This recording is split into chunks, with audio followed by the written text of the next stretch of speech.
फिलिप्पियों के नाम संत पौलुस का पत्र अध्याय 1। फिलिप्पी में रहने वाले ईसा मसीह के सब संतों और उनके अध्यक्षों तथा धर्म सेवकों के नाम ईसा मसीह के सेवक पौलुस और तिमथी का पत्र। हमारा पिता ईश्वर और प्रभु ईसा मसीह आप लोगों को अनुग्रह तथा शांति प्रदान करें। जब जब मैं आप लोगों को याद करता हूँ तो अपने ईश्वर को धन्यवाद देता हूँ। मैं हमेशा अपनी हर प्रार्थना में आनंद के साथ आप सबके लिए विनती करता हूँ, क्योंकि आप प्रारंभ से अब तक सुसमाचार के कार्य में सहयोग देते आ रहे हैं। जिसने आप लोगों में यह शुभ कार्य आरंभ किया, वह उसे ईसा मसीह के आगमन के दिन तक पूर्णता तक पहुँचा देगा। इसका मुझे पक्का विश्वास है। आप सब के विषय में मेरा यह विचार उचित है। आप मेरे हृदय में बस गए हैं, क्योंकि जब मैं कैद में हूँ या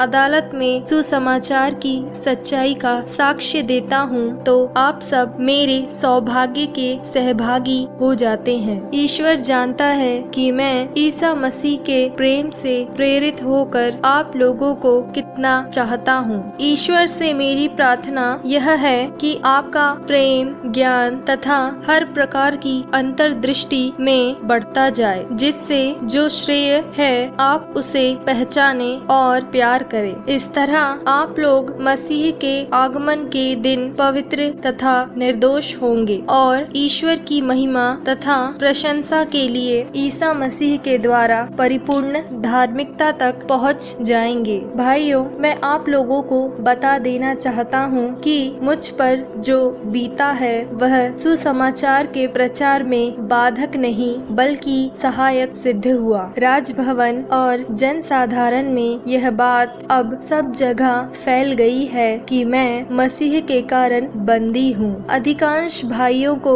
मेरी कैद से बल मिला है। वे प्रभु पर भरोसा रखकर पहले से अधिक साहस के साथ निर्भीकता से ईश्वर का वचन सुनाते हैं। कुछ लोग तो ईर्ष्या एवं स्पर्धा से ऐसा करते हैं और कुछ लोग सद्भाव से मसीह का प्रचार करते हैं। ये लोग प्रेम से प्रेरित होकर ऐसा करते हैं। ये जानते हैं कि मैं सुसमाचार की रक्षा के कारण कैदी हूँ, किंतु वे लोग प्रतिस्पर्धा से प्रेरित होकर शुद्ध उद्देश्य से मसीह का प्रचार नहीं करते। वे समझते हैं कि वे इस प्रकार मेरी कैद को और भारी बना देंगे। लेकिन इससे क्या, बहाने से हो या सच्चाई से, चाहे जिस प्रकार हो, मसीह का प्रचार तो हो रहा है। मैं इसी से आनंदित हूँ और मैं आनंद मनाता ही रहूंगा, क्योंकि मैं जानता हूँ कि आपकी प्रार्थनाओं और ईसा मसीह के आत्मा की सहायता द्वारा इन सब बातों का परिणाम यह होगा कि मैं मुक्त हो जाऊंगा। मेरी हार्दिक अभिलाषा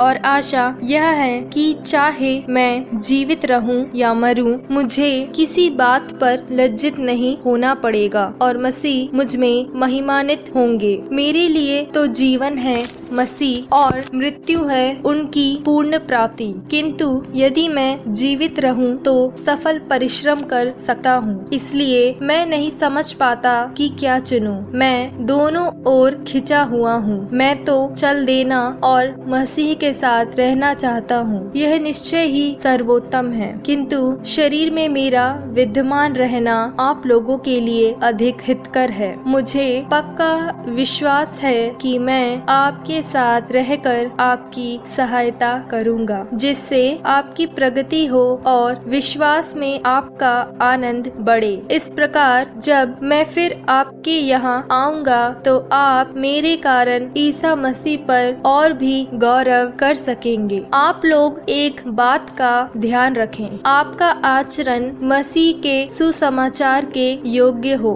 इस तरह मैं चाहे आकर आपसे मिलूं, चाहे दूर रह रहकर आपके विषय में सुनूं, मुझे यही मालूम हो कि आप एक प्राण होकर अटल बने हुए हैं, एक हृदय होकर सुसमाचार में विश्वास के लिए प्रयत्नशील हैं और अपने विरोधियों से तनिक भी नहीं डरते। आपकी यह दृढ़ता ईश्वर का वरदान है और यह विरोधियों के लिए विनाश का किंतु आपके लिए मुक्ति का संकेत है।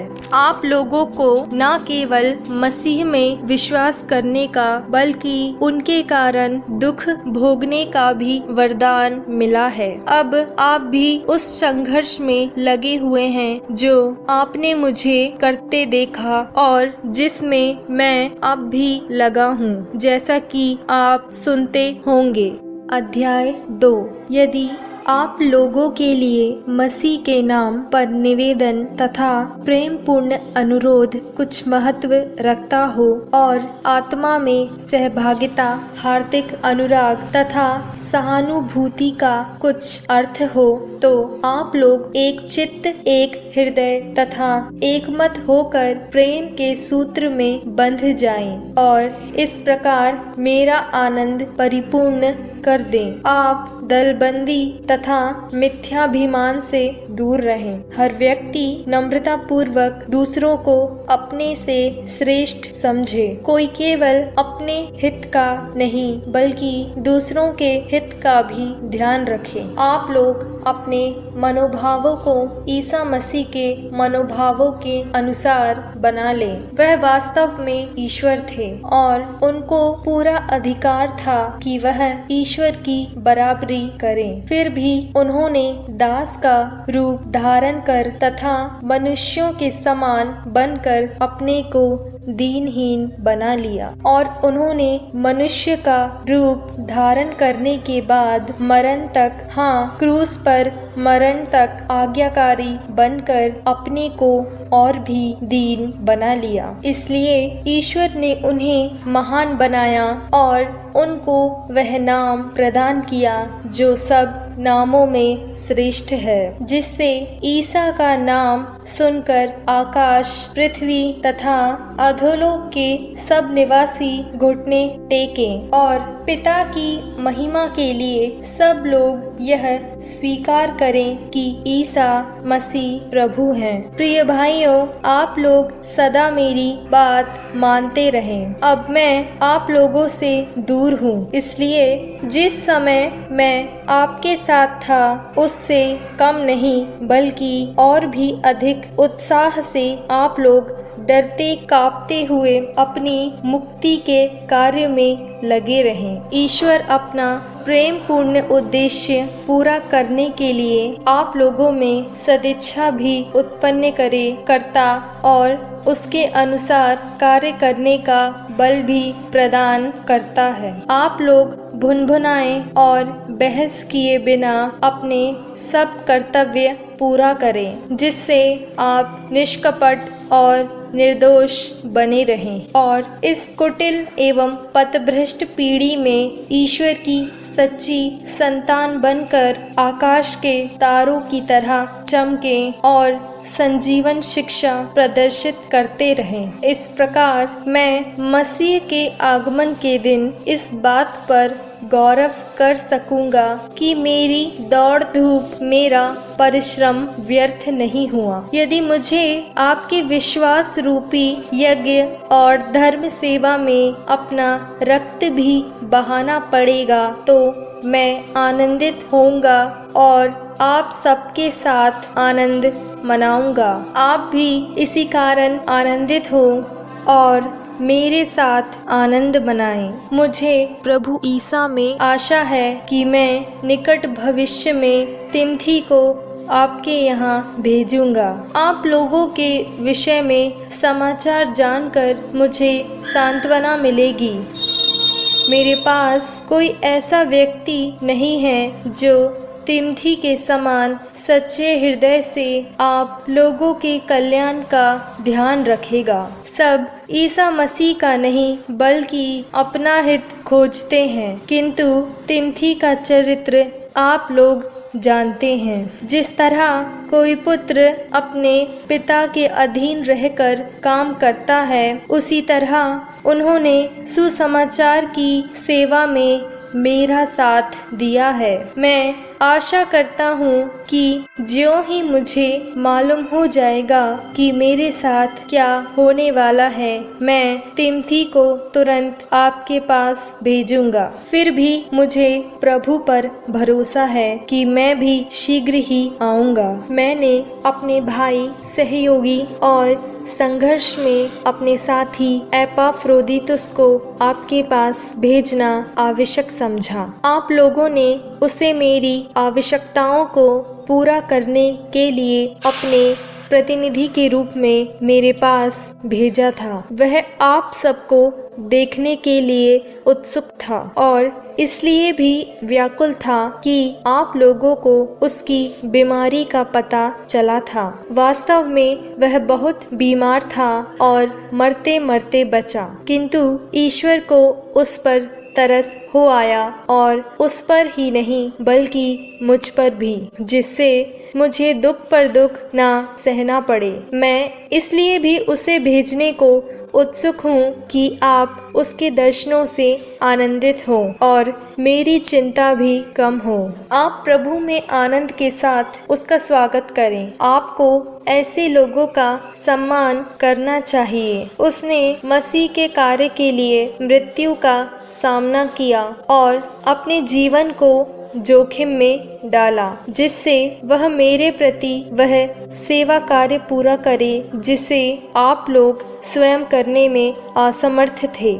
अध्याय 3। भाइयों, अंत में यह आप प्रभु में प्रसन्न रहें। आप लोगों को दोबारा वे ही बातें लिखने में मुझे कोई कष्ट नहीं और इसमें आपका कल्याण है। आप कुत्तों से सावधान रहें, दुष्ट कार्यकर्ताओं से सावधान रहें, अंगत छेद करने वालों से सावधान रहें। सच पूछिए तो खतने वाले हम हैं। हम आत्मा से प्रेरित होकर ईश्वर की उपासना करते हैं और शरीर पर नहीं बल्कि ईसा मसीह पर गौरव करते हैं। हालांकि मैं भी शरीर पर गौरव कर सकता हूँ। यदि कोई यह समझता है कि वह शरीर पर गौरव कर सकता है, तो मैं और भी ऐसा कर सकता हूँ। 8वें दिन मेरा खतना हुआ था। मैं इस्राएली, बेन्यामीन वंशी और इब्रानियों की इब्रानी संतान हूँ। संहिता पालन की दृष्टि में मैं फरीसी था।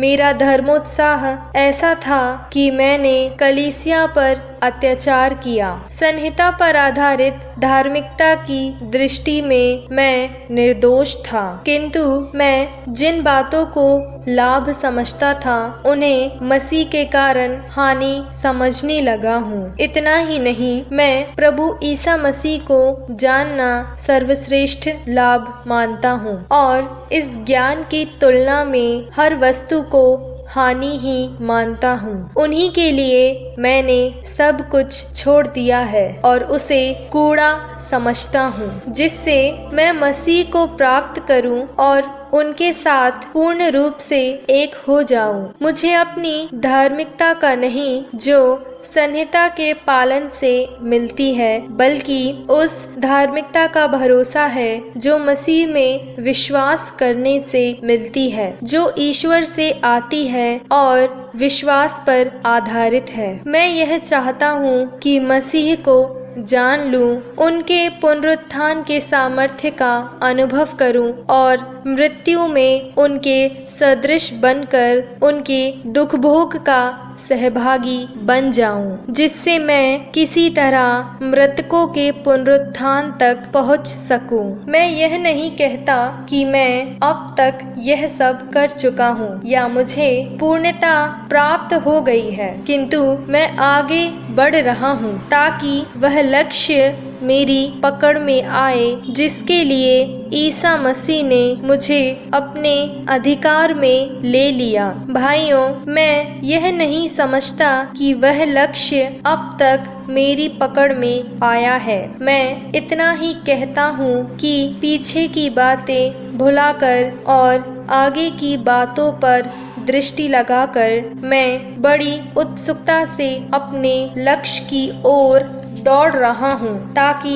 मैं स्वर्ग में वह पुरस्कार प्राप्त कर सकूं जिसके लिए ईश्वर ने हमें ईसा मसीह में बुलाया है। हम में जितने लोग परिपक्व हैं, उनका यही मनोभाव होना चाहिए, और यदि किसी विषय पर आपका दृष्टिकोण भिन्न होगा तो ईश्वर आपको इसके संबंध में ज्योति प्रदान करेगा। जो भी हो, हम जिस स्तर पर पहुंच चुके हैं उसी के अनुरूप आचरण करें। भाइयों, आप सब मिलकर मेरा अनुसरण करें। मैंने आप लोगों को एक नमूना दिया, इसके अनुसार चलने वालों पर ध्यान देते रहें, क्योंकि जैसा कि मैं आपसे बार बार कह चुका हूँ और अब रोते हुए कहता हूँ, बहुत से लोग ऐसा आचरण करते हैं कि मसीह के क्रूस के शत्रु बन जाते हैं। उनका सर्वनाश निश्चित है। वे भोजन को अपना ईश्वर बना लेते हैं और ऐसी बातों पर गर्व करते हैं जिन पर लज्जा करनी चाहिए। उनका मन संसार की चीजों में लगा हुआ है। हमारा स्वदेश तो स्वर्ग है और हम स्वर्ग से आने वाले मुक्तिदाता प्रभु ईसा मसीह की राह देखते रहते हैं। वह जिस सामर्थ्य द्वारा सब कुछ अपने अधीन कर सकते हैं, उसी के द्वारा वह हमारे तुच्छ शरीर का रूपांतरण करेंगे और उसे अपने महिमामय शरीर के अनुरूप बना देंगे।